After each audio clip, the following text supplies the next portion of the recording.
Right details చూద్దాం. TPCC అధ్యక్షుడు మహేష్ కుమార్ గౌడ్ ఆధ్వర్యంలో టీ కాంగ్రెస్ చలో రాజ్ భవన్ కార్యక్రమం చేపట్టింది.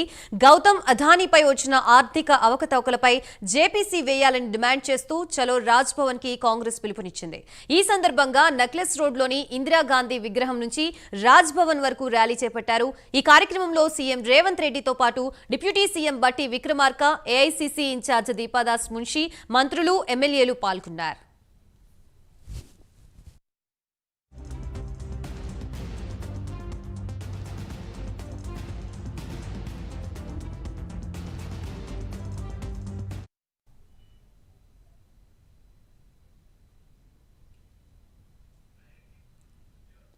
అమెరికాలో అదానీ ప్రధాని మన పరువు తీశారని సీఎం రేవంత్ రెడ్డి అన్నారు. అదానీపై విచారణ జరగాలని అన్నారు. అదానీ ఇష్యూపై రాహుల్ గాంధీ పార్లమెంట్లో నిలదీశారని చెప్పారు. 75 ఏళ్లు కాంగ్రెస్ కష్టపడి దేశ ప్రతిష్టను పెంచిందని, ఇప్పుడు దేశంలో వ్యాపారం చేయాలంటే లంచం ఇచ్చే పరిస్థితి తెచ్చారని సీఎం రేవంత్ రెడ్డి మండిపడ్డారు.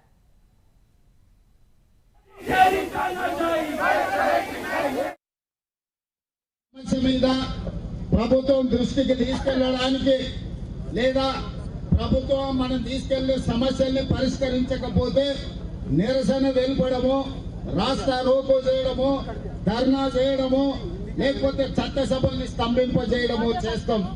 ఈ రోజు భారతదేశ అత్యున్నత లోక్సభ, రాజ్యసభలో గత కొన్ని రోజులుగా మన ప్రభుత్వం స్పష్టంగా ఒక పక్కన మల్లికార్జున్ ఖర్గే గారి నేతృత్వంలో, రెండవ పక్కన రాహుల్ గాంధీ గారి నేతృత్వంలో నిరసన తెలపడం జరిగింది. పార్లమెంట్ లో వరుసగా ధర్నాలు చేయడం జరిగింది. అయినా ప్రధానమంత్రి దిగొస్తలేడు.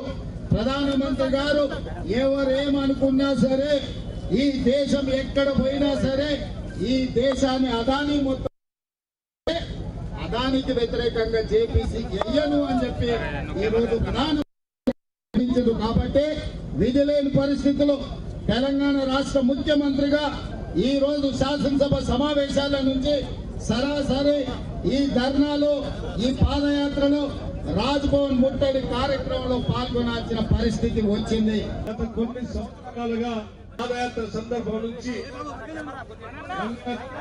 కాశ్మీర్ వరకు కూడా పాదయాత్ర చేసిన సందర్భంలో ప్రతి ప్రాంతంలో కూడా రాష్ట్ర సంపద, ఈ దేశ సంపద, ఈ దేశ వనరులన్నీ కూడా దేశానికి, ప్రజలకే చెందాలి తప్ప భారతీయ జనతా పార్టీకి సంబంధించిన నాయకత్వానికి అతి దగ్గరగా ఉన్నటువంటి క్రోనీ క్యాపిటల్స్తో, లేకపోతే ప్రధాని నరేంద్ర మోడీ గారికి దగ్గరగా ఉన్నటువంటి సంపద దోచిపెట్టవద్దు, సంపద మొత్తం ప్రజలకి ఉండాలని చెప్పి పెద్ద ఎత్తున ప్రతి రాష్ట్రం కొంత చెప్పినటువంటి విషయం అంతా అందరికీ తెలిసింది.